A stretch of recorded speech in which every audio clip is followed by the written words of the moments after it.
Hello, everyone. Welcome back to our second night of the previews for the AP Calculus Fiveable Crams. Next slide, please. So before we start, I want to go over some of our community agreements to remind you from last time. So the first one is to be supportive. So let's lift each other up instead of pushing each other down. The second one is to be patient. We have, after these previews, 5 nights together. So it's really important to be patient with everybody, both the people in the chat and the hosts, as we try to figure things out along the way. And the last one is to be kind, because we're all real people and we deserve to be treated with respect. Next slide, please. So here's some tips on how to make the most of your previews, so you can get ready for our 5 nights of crams. The first one is note-taking. So note-taking can help keep you engaged, but don't worry about writing everything down, because a recording and a copy of the slides will be available right after, immediately after, on the Fiveable site under My Stuff. So the slides should be available through a link here. There should be a green button a little bit later, and then you can watch the recordings on the Fiveable site in the My Stuff tab. The chat box on the right, which some messages are already coming in, is for sharing tips, tricks, and answers to questions. And then the Q&A tab, the question box right below it, is for asking questions. And as Juliana mentioned, we have some polls, some icebreaker polls. So if you guys want to talk about your time zone, Harry Potter houses, you can do that right underneath the Q&A button. And then if you have any questions in the Q&A tab, someone will answer in the comments, and then we might also answer some of them on screen. Next slide, please. So here we're just going to do some quick introductions. So my name is Jude. I'm a senior from Los Angeles, and I'll be attending Stanford University in the fall, and I'll be going over the content today. Hi, my name is Chandani. I'm a junior, and I'm from Dallas, Texas, and I'm also going to be helping you guys revise some Calc AB concepts as well. So we're really excited for this preview. Next slide, please. But before we begin, we want to remind you to follow Think Fiveable on all our social medias. We have LinkedIn, YouTube, TikTok, Instagram, and a couple others. So please go follow us on the socials to keep engaged and to stay connected with the Fiveable as you continue studying. Next slide, please. So here's a little shameless plug, basically, for Cram mode, which is sort of what you guys are getting a preview of right now. So not only do you get access to Cram events like this one, but you also get over 40 prep books covering AP, SAT, and ACT, as well as 24/7 access to over 200,000 practice questions. You can sign up for Cram mode on the excuse me, the Fiveable website. So these paid Cram finales run from May 8th through May 12th this year. But then there's also financial aid as well. So if you can't afford for the Cram mode, you can, through the same website, sign up for financial aid and basically get this for free or discounted. Next slide, please. So today we'll be going over essentially volumes via cross sections, the disk and washer method, and then we'll be doing some practice questions. So we'll be looking at what happens when we take integrals into sort of the 3D space to find volumes. Next slide, please.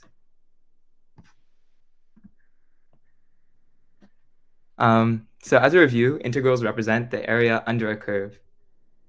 So in the example on the left, an integral can be taken to find the area between the curve minus 1/9 x to the x squared over 4 and the horizontal line y equals 6.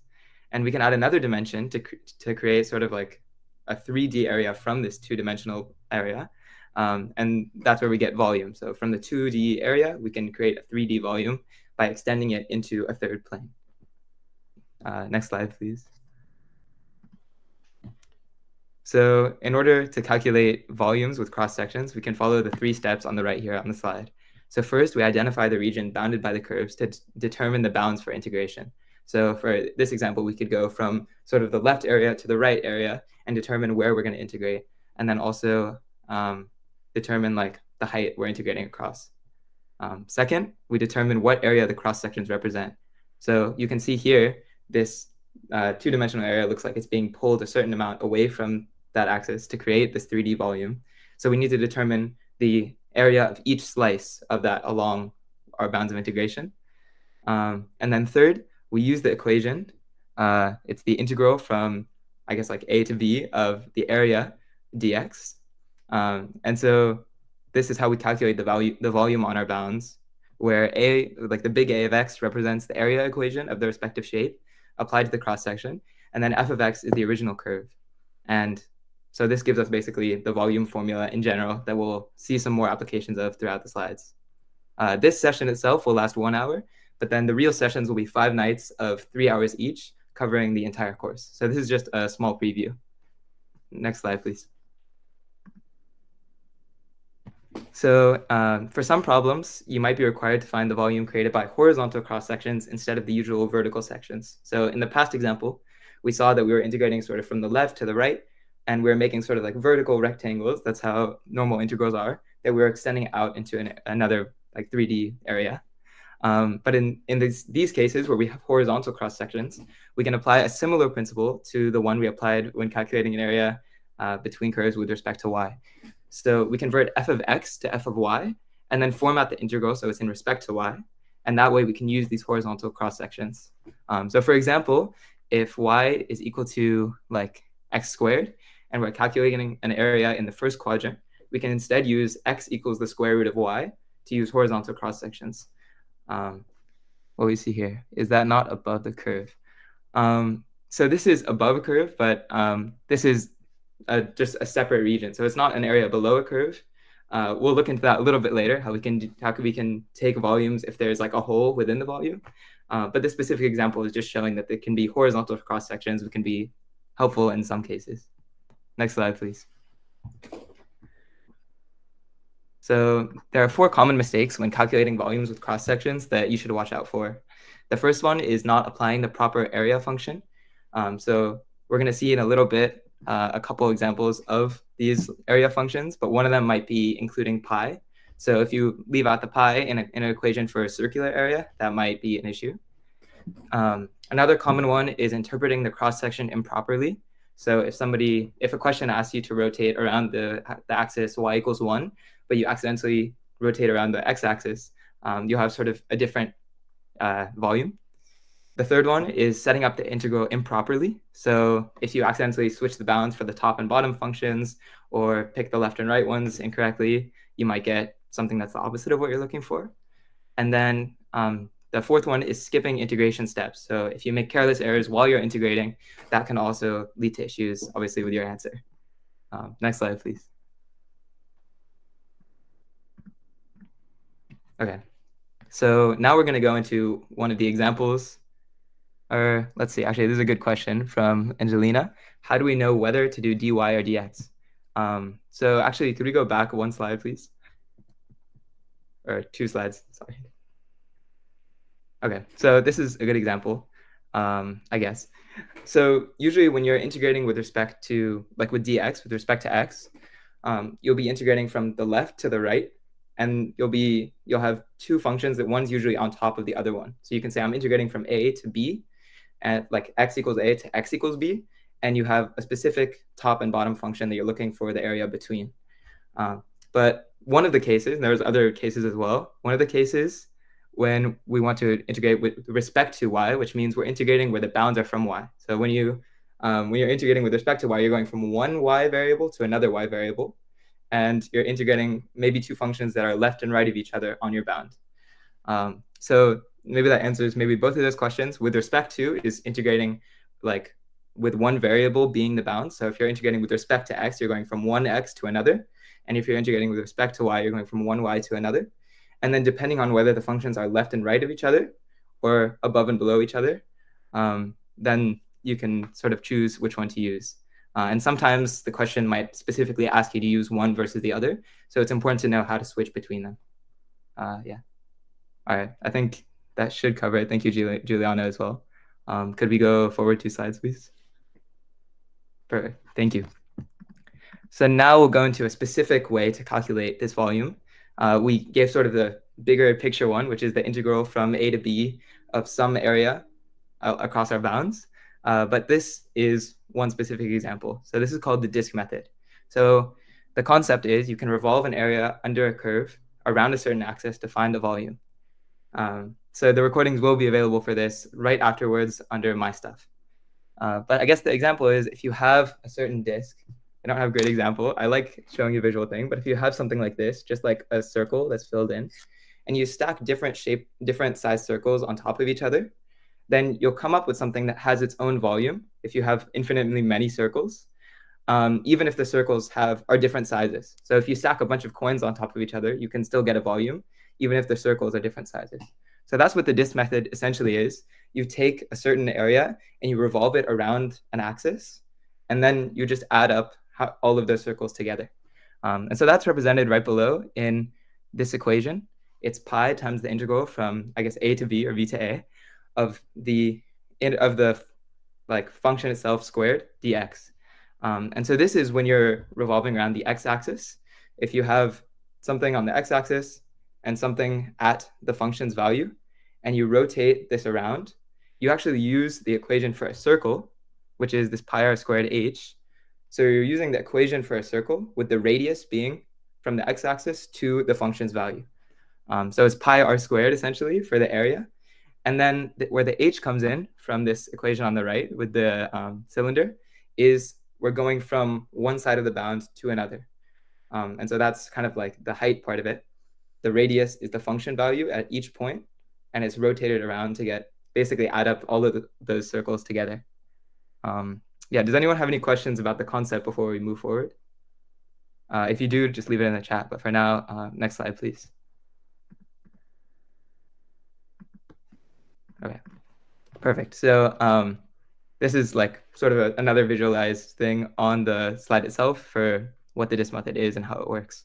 So if we look at the equation again, we can see this like pi r squared, the same thing as a circle, added up on our integral from a to b. And so this example here below and on the right is that same principle applied on the bounds from x equals 0 to x equals pi over 2 of the function cosine x. Excuse me. So you can see here, basically, that blue circle represents one cross section of like that rotated around the axis. And then you can see in red there, that's part of the circles being added together. It's infinitely many circles being added along the bounds. And so that's basically essentially how the disk method works. You add up the different circles at every single point along your bounds, and that gives you the volume. Aaron is asking about when, for the first couple of examples, if we could have used the disk method. I would say it depends. So I'll show you another method in a second. One second, sorry. I'll show you another method in a second that like basically gives us another way to solve if we can't use the disk method. I think for now though, can we go to the next slide very quickly? This is kind of what I was getting to before. We're adding up different circles together. But on the next slide, I think, next slide, please. Okay. Well, actually, Aaron, I'll get back to your question in just a second. Sorry. If the function is being rotated around a vertical line, like I mentioned earlier, we must integrate with respect to y. And so this changes it from those vertical cross sections. Like I was saying, you're adding up circles this way.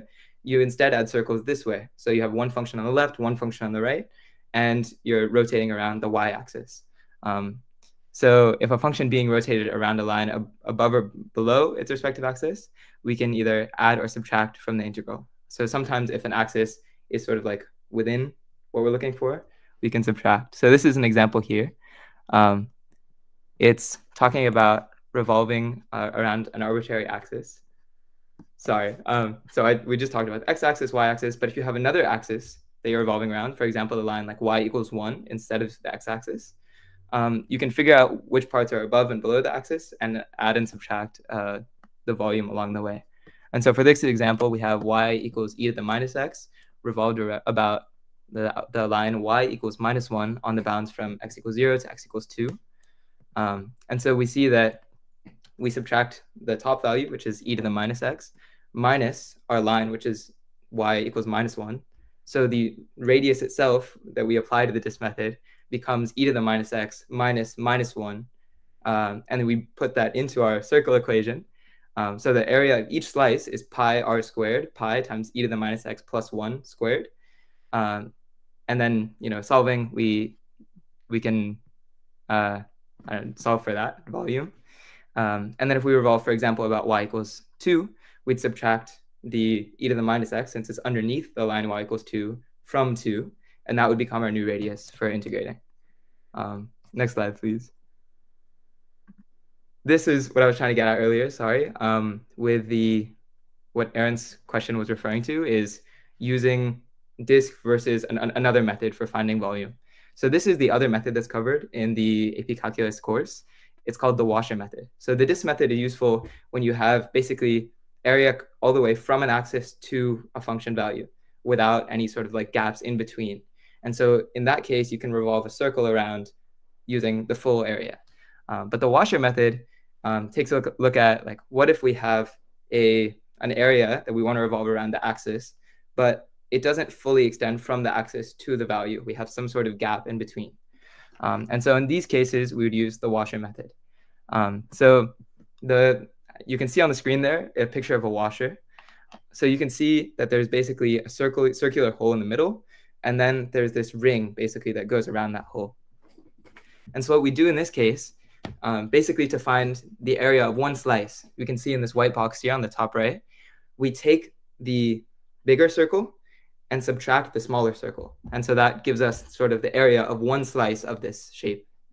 And so we can see basically when you do pi times r2 squared minus r1 squared, where r2 is the outer radius and r1 is the inner radius, that gives us the area of the shaded region of the metal in this washer.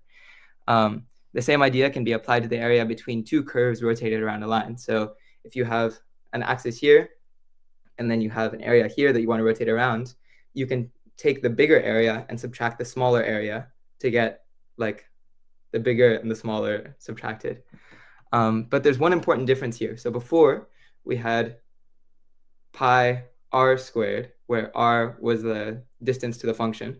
But here we have pi, and it's not r2 minus r1 squared, it's r2 squared minus r1 squared. So this is really, really important. This is where some students make a mistake, where instead of subtracting it this way, the students will do like pi times r2 minus r1 quantity squared. So it's really important to know the difference between the disk and the washer method. And so we'll go through an example now. Next slide, please. All right, we'll go through an example in a second. But in the context of an integral, which I was mentioning before, you insert the formula to find the area between curves into the disk method formula. So essentially, you're taking the disk of one and subtracting the whole disk to find the washer area, the volume of the washer. So it's sort of combining this like cylinder equation and then like the equation for finding the area between curves to just get the area between curves revolved into a cylinder. And so if that sounds confusing, we'll definitely go through an example. But yeah, if you guys have any questions, please continue leaving them in the chat. But next slide, please. Okay. So as I mentioned before, especially to Aaron's question, is figuring out which method you should be using to solve a question. So if you're finding the volume of only one curve rotated around a certain line on a defined interval, so if you have from 1 to 2, you have to get this like one function rotated around the x-axis, and it's solid throughout, then you use the disk method because you're just looking for something that's a filled-in circle or a disk. But if you're finding the volume of a solid from the area between two curves rotated around a certain line or on a defined interval, so if you're looking for just a certain area that's rotated around and there's a hole in the middle here, then you'll use the washer method. Next slide, please. So we talked before about what happens if you have, for example, y equals 1 that you're rotating around. And it's a little bit harder to use a non-standard axis of rotation for the washer method. But once again, the same idea kind of applies. We can see in the example here, it might be a little bit small. But if you have the function f of x equals root x and g of x equals x squared about x equals, and you want to rotate about the line x equals 3, you find out which one is the outer and which is the inner. But the first step here, because we're given functions that are, and we're revolving around an x line, we're going to integrate with respect to y. So we can solve first for these functions with respect to y in, I guess, the quadrant that we're looking for. So if f of x or y is equal to root x, then x is equal to y squared for f of x. And in the case of g of x, if we have y equals x squared, then x is equal to the square root of y. And so this is because we were asked to revolve about like a vertical line. We're going to be doing things with respect to y. In the second step, we'll use the washer method. You can see there it's a little bit small, but you basically apply what we just went over, the pi times quantity, like the area of 1 squared minus the area of the whole squared. But then you can see in pink there, you use whichever line comes first to subtract. So you can see here we have the integral from 0 to 1, because that's where the intersections are, or that's what we're asked for, of the quantity of 3 minus y squared minus 3 minus root y squared, I believe, times pi, with respect to y, of course. And then the answer here would be 5/6. But I definitely recommend going over these types of problems, because washer method itself can be a little bit confusing. And if you're adding on, like, vertical lines or non-standard axes, it's really important to go slow and be careful when you're solving these problems. Next slide, please. Okay, so we're going to go over one FRQ quickly before we go into a practice cram quiz. So this is the FRQ in general. We'll go through it part by part, and we'll give you time to solve. But take a second to look at this. I'll read through it. The setup says, let R be the region in the first quadrant bounded by the x-axis and the graphs of y equals ln x and y equals 5 minus x, as shown in the figure to the right. So the three things we'll be doing, and we'll go through it part by part. The first one is to find the area of R, which is essentially just the area between those curves and the x-axis. The second one would be, if region R is the base of a solid, if we take squares for each cross-section perpendicular to the x-axis, we want to write an expression that would solve for the volume of that solid. So if we had a bunch of squares stacked up at each height along sort of those bounds, what would the volume be? And the third one is if we have a horizontal line, y equals k, that divides R into two regions of equal area, we should write an equation to solve for that value k. But we're going to start off with just the first part now, finding the area of R. So next slide, please. Or actually, wait, no, go back 1 second, sorry. Okay, because of the format of how it is, I'll give you guys 5 minutes. So at 6:28 Central, we'll come back and we'll go through each part together. So please take your pencils out and start doing this problem, and I'll see you guys in 5 minutes.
All right, so hopefully you guys had enough time to consider at least a couple parts of this question.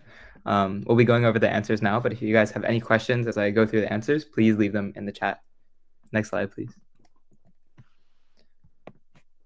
So this slide, it might be a little bit small, but there's basically two ways to solve this question. So somebody asked in the chat earlier if we needed to solve with respect to x versus y, and you can actually do it both ways in this case. So if you remember, we have, from the figure, we basically have two sections with a cusp at the top. And so if we're integrating with respect to x, which we'll see in a second, we have to split at the cusp for the top and bottom to be uniform on each integral. And then we can, since the left and right are always uniform, we can integrate with respect to y with one integral. And so we'll go through that now. So we'll start here on the left. So the first way is to differentiate with respect to x. So the first step here is finding the intersection of the curves. So on your calculator, Juliana mentioned it's a calculator active question. You can use some sort of variation of a solve function to solve for the x value when the natural log of x is equal to 5 minus x. So that finds basically the x value of the intersection. And so that should give something like 3.69344, or it might give you sort of an exact value depending on your calculator. And then the second step after we find that x value for the intersection is to create the respective integrals and solve. So as I mentioned, because there's sort of a cusp where the top and bottom functions aren't the same on either side, we need to, with respect to x, split this up into two integrals. And so what those two integrals look like is the integral from 1 to the intersection, which we just solved for, of the natural log of x with respect to x, plus the integral from that point to 5 of 5 minus x dx. And that point itself is the one we just solved for with our calculator, so that 3.69344 value. And then that should give something like 2.986. And so in your answer, you could say R has an area of 2.986 units. The second way, which I mentioned before, is to use one integral only, and that's when we integrate with respect to y. So the same as in the other way, you find the intersection. So you find the x value at the point of intersection. So in this case, as we mentioned before, it would be 3.69344. The second step, if we're differentiating on the right here with respect to y, we find the respective coordinate pair of that intersection. So we plug in the x value got into either of the functions. The easier one would be 5 minus that value to get the y value at the intersection. And so that should yield an ordered pair of something like 3.69344 with a y value of 1.30656. And that gives us basically an intersection point. So then we can use the y value when we're integrating on our bounds. The third step, which we could have done earlier, is formatting the given equations, which are currently with respect to x, with respect to y. So we have y equals 5 minus x. So rearranging that, we can solve for x is y minus 5. Similarly, we have y equals ln x.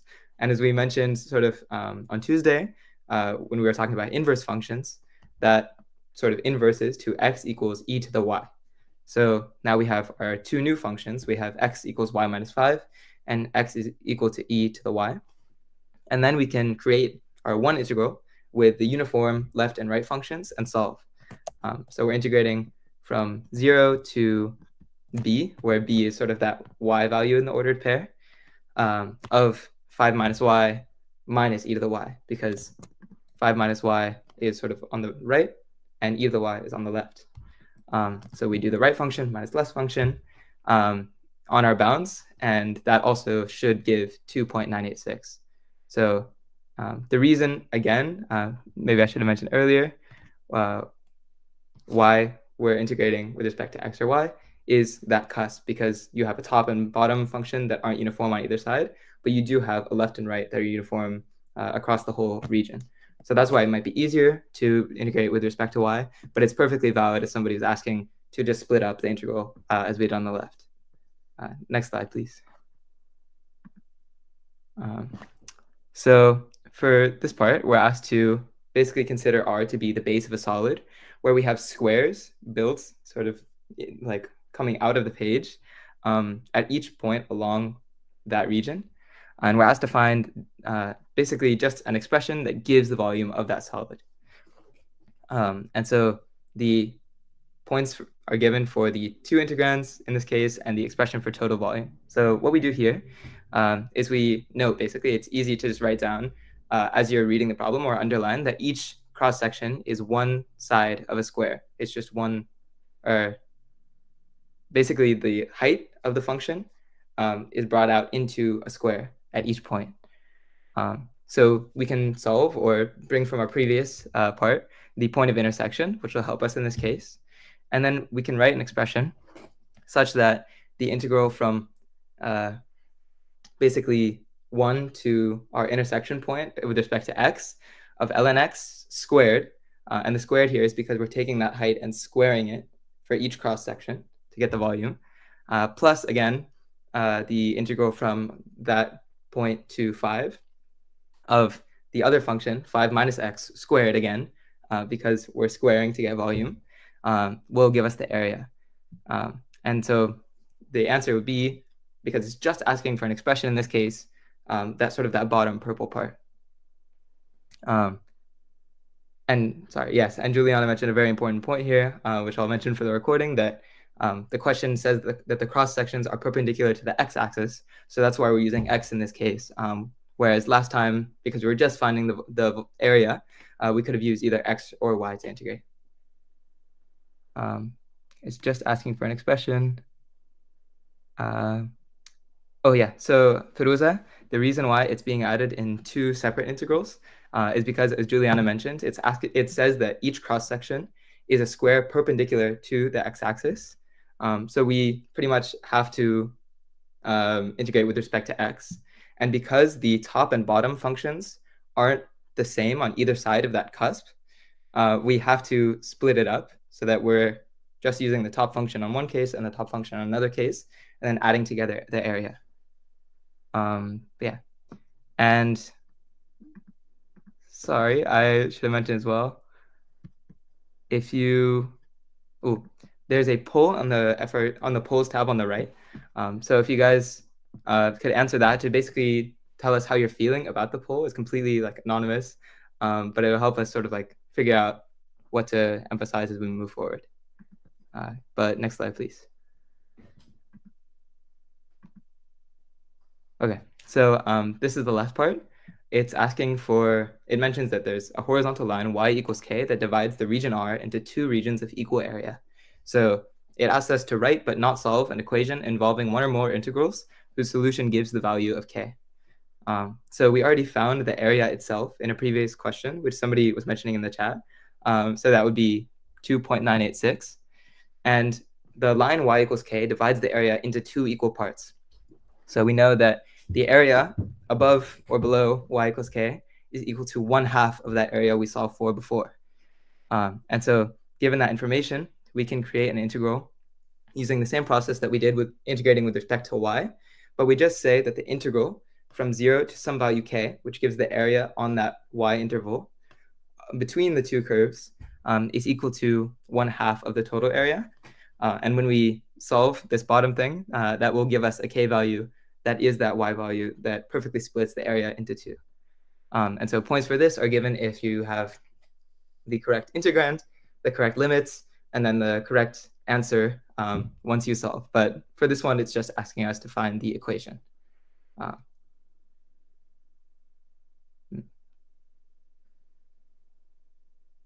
Okay, so next slide, please. Perfect. Okay, so now we'll be moving on to a quick practice quiz to just make sure that you guys have like understand of these topics. So I'll give everyone a few minutes to join the quiz and then we'll go ahead and get started.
I'll give everyone a few more minutes.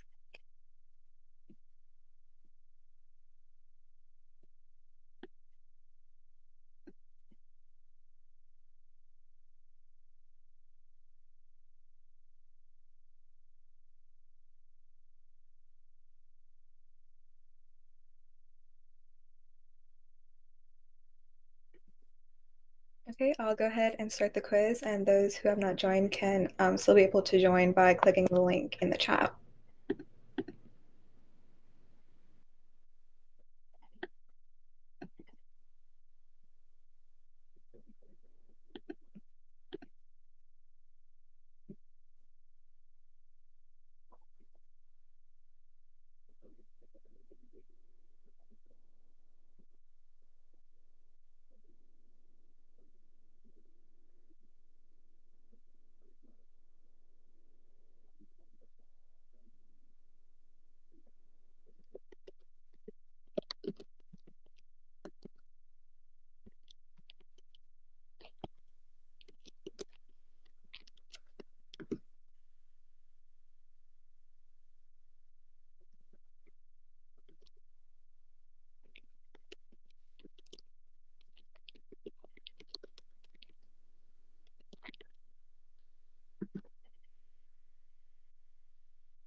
I'll give everyone a couple of minutes to finish answering the question.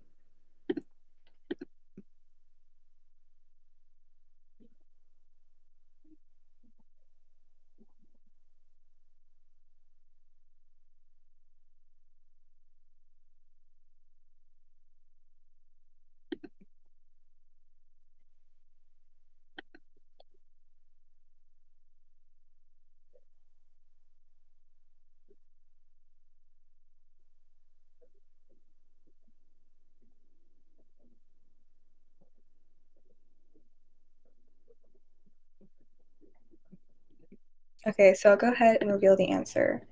So the answer for this question was C, and basically how we got to this was we need to use the area formula, and that's the integral from a to b of our functions, f of x minus g of x of dx. So we're already given our bounds, x is equal to 0, but we would need to find our second bound, or the intersection point. And to find the intersection point, we would just need to equate both of the equations together. So we would just set x squared is equal to 2x. And then if we simplify that, we get x is equal to 2. So we found our other bound. And then now we just need to see which function is on the top and which function is on the bottom. So if we do a little sketch or even just put it into our calculator, we see that the function that's on the top is 2x and the function that's at the bottom is x squared. So with that in mind, we just plug in everything we know into the formula. So it would be from the integral of 0 to 2 of 2x minus x squared dx. And then if you find the integral and simplify that, you get your answer as 4/3. So that's how we got C. I'll move on to the next question now.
Okay, so I'll go ahead and reveal the answer for this one. This one was just a basic question asking what method we would use.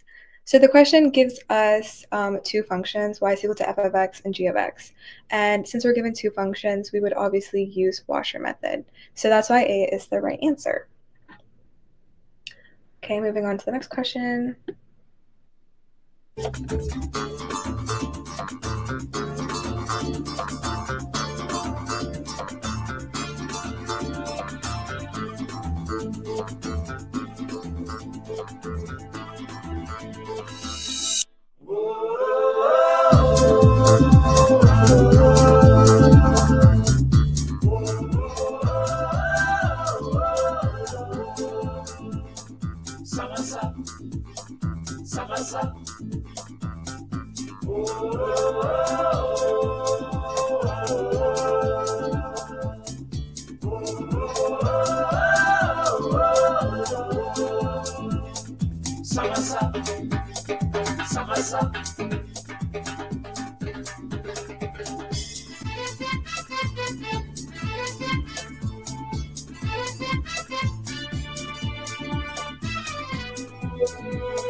Okay, I'll go ahead and reveal the answer.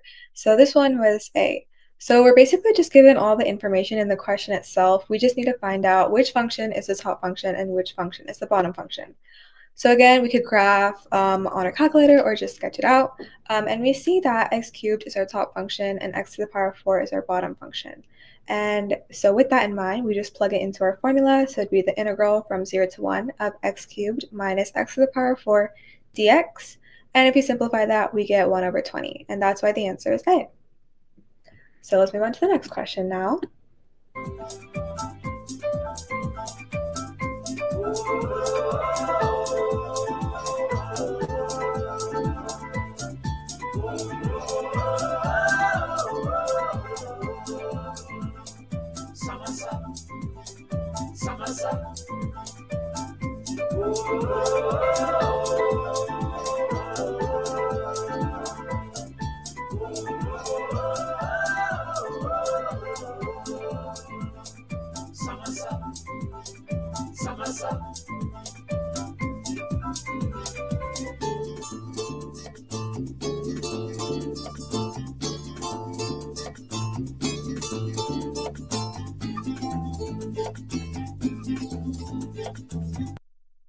Okay, so I'll go ahead and reveal this one. This one was a fairly simple question.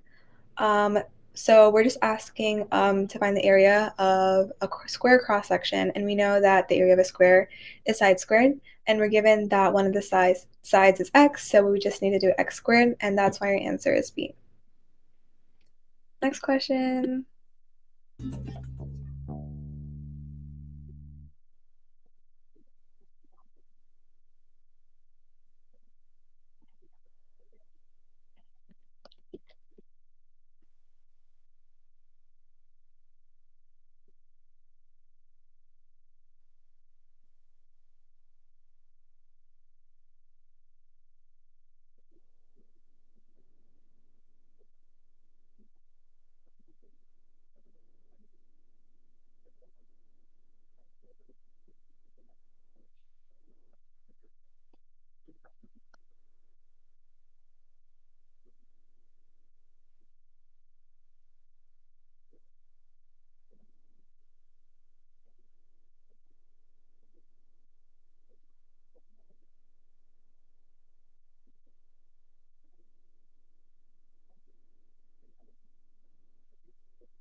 Okay, I'll go ahead and reveal the answer, just that we have to get through, 12 questions.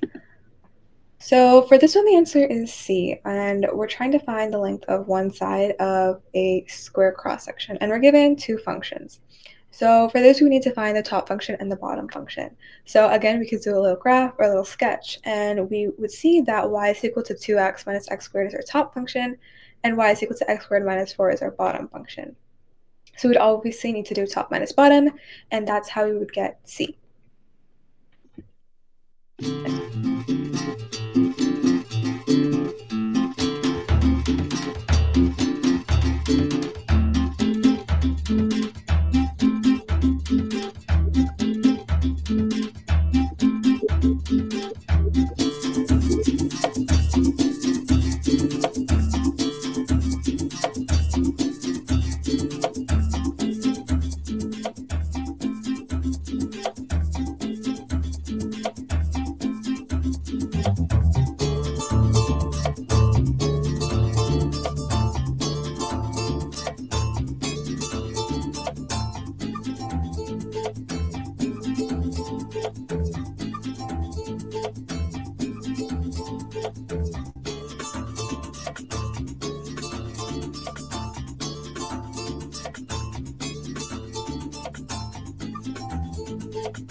Okay, I'll go ahead and reveal the answer. So this one was D. Hopefully you guys, did this by hand. Juliana kind of, advised y'all to work some of these problems by hand. And this one is a fairly simple one.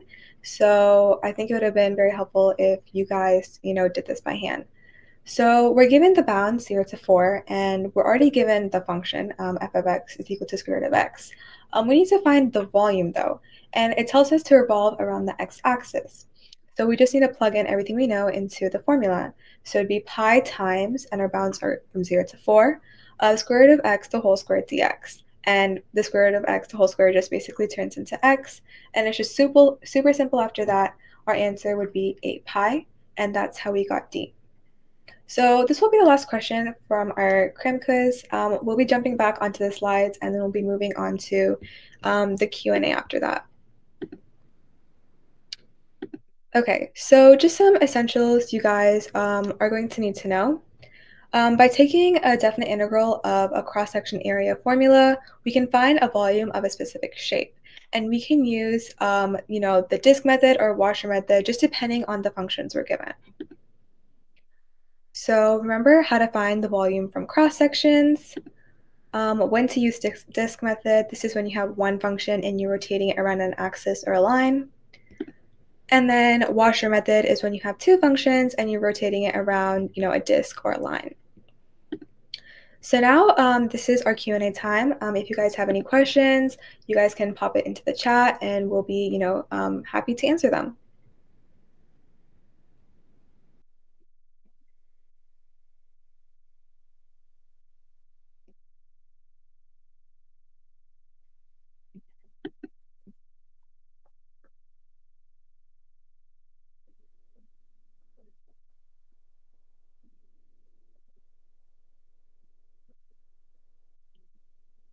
Yes, and make sure to take the survey so that we get feedback on what to improve on.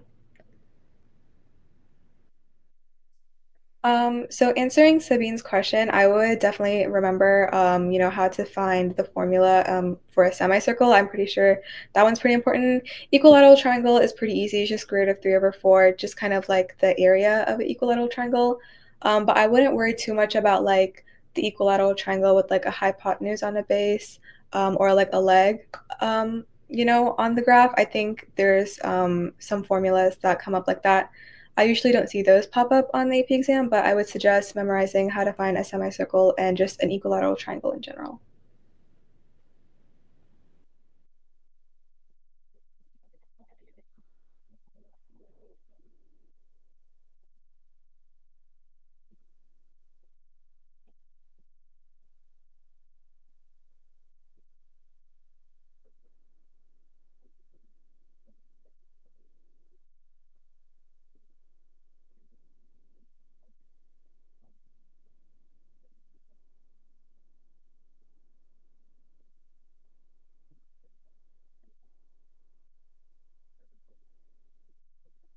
Yeah, guys, definitely don't be shy to, put some questions in the chat. We're all here to help. We're all here to learn. So definitely don't be shy. And if you guys have any questions, definitely put them up in the chat.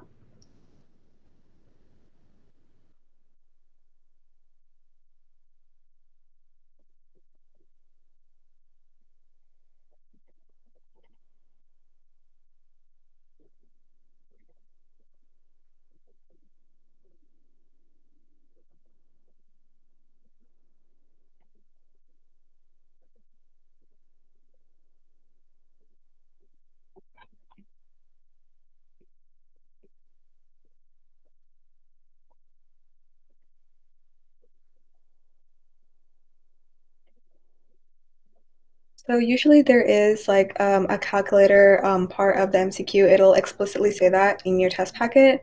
And there will also be two FRQs in which you can use your calculator.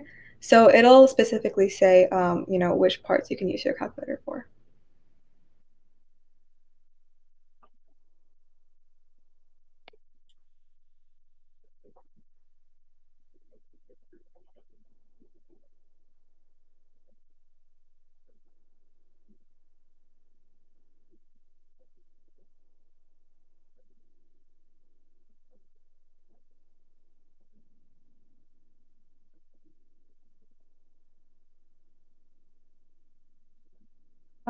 So answering Sienna's question, I think all of the FRQs, you need to be like really, sure, like kind of what you're putting for your answers. They're like really specific on what they'll give points for. So I think mostly all of them are kind of hard to gain the points if you're like really vague about like what you're putting. They'll be really specific on asking like, oh, did you put your like integrands like right? Did you have like the right boundaries and stuff like that? Yeah, and to add on to that, I think as Nishka and Chandani mentioned, there's two FRQ sections. So there's calculator active and no calculator. But if you use your calculator up in the first part and you still have something you can answer without a calculator, you can go back to those two questions just like using a pencil. So if you have a little more time in the end, you can try to get more points on the first two just by hand.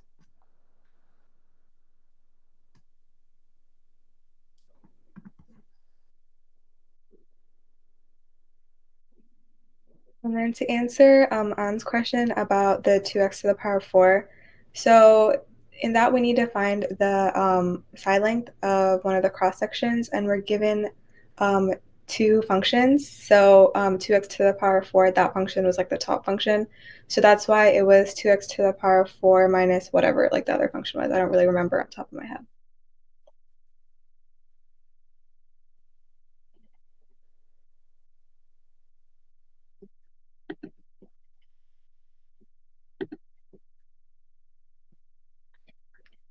Are there any last minute questions? If not, remember to take the survey and yeah.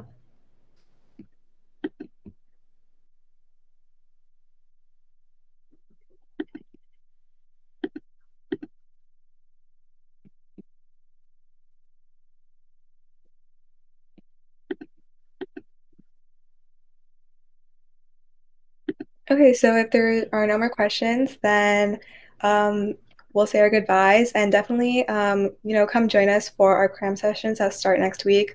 We'll be covering almost all of the topics from Calc AB to BC, and it's going to be really helpful for AP exams. So hopefully I see you guys next week.